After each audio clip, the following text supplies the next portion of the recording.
In my first couple of videos, I only shared part of my story about why I began to move my savings from dollars to Bitcoin.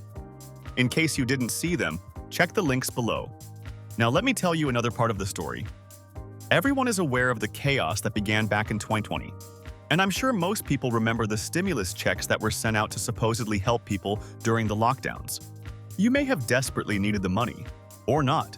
You may remember exactly what you spent it on, or not. But did you ever ask where the money came from? Think about it. The past several decades, the government has spent more than it collected in taxes. This is called deficit spending. As a result, the national debt has climbed to insane levels. It's not as though the government had squirreled away a nice fat emergency fund to use for situations like that. No, all they did was create money out of thin air. How much money? Trillions of dollars. My last video highlighted this sad fact. Government money printing isn't new, and it just keeps getting worse. Some might say it's out of control. And every time the government prints money, your savings are diluted and you are robbed of your purchasing power to some degree. When I learned about all this money printing and then learned about Bitcoin, I came to the realization of how much better it would be if I used Bitcoin instead of dollars. Then there was another event which made the news in 2021, related to certain truck drivers losing their ability to work in the transportation business for reasons I don't need to elaborate on. These people mounted a very public protest in Ottawa, the capital city of Canada, and location of the federal parliament, to attempt to get the attention of the politicians whose restrictions had caused their problems. They raised millions of dollars in donations from Canadians who sympathized with them and their protest. Then the unthinkable happened. The government stepped in and pressured the banking system to block their funds and freeze their bank accounts. That was a wake-up call. From that moment, I knew I had to get out of the traditional banking system and into a form of money which couldn't be unjustly frozen or confiscated by an authoritarian state. Coincidentally, I had already begun learning about Bitcoin, beginning with a podcast with someone who had written a now famous Bitcoin book. Between listening to his one-hour interview and then devouring his book, and connecting the dots with the deficit spending and monetary inflation, I knew I needed to learn more about Bitcoin. But that's when it got hard.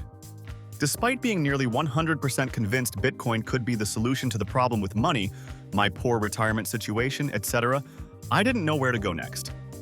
Frustratingly, I wasted a lot of time listening to various crypto podcasts and picking up bad information which made Bitcoin seem like just another cryptocurrency in a sea of cryptos. Gradually, I found my way to better sources of information. I found better, Bitcoin-focused podcasts and YouTube videos. I found other books.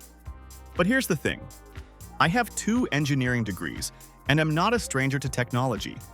Nevertheless, it still took me the better part of a year studying Bitcoin relentlessly in my spare time before I had a good understanding of what it was and how it worked. And that was 4 years ago. Since then, even more Bitcoin books have been written. Countless more Bitcoin podcasts have been launched. While you may think that should make it much easier for a newcomer to figure it all out, you'd be wrong.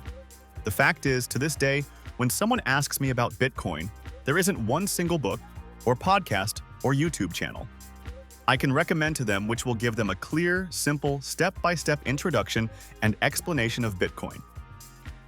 Given that it took me so long to find good resources, study and sift through the good and bad information, and piece it all together, how is the average, non-technical person supposed to figure it out without devoting themselves to a year or more of study? It's even worse than that, though. Unfortunately, there is a lot of jargon and downright misleading language and terminology which is used throughout the Bitcoin industry, which makes it frustratingly hard to get your head around it, despite the best intentions of educators and influencers in the space. Sadly, rather than try to change the messaging and explanations, most every Bitcoiner will simply shrug and fatalistically say that people just need to put in their 100+ hours of study if they really want to understand Bitcoin, just like they did.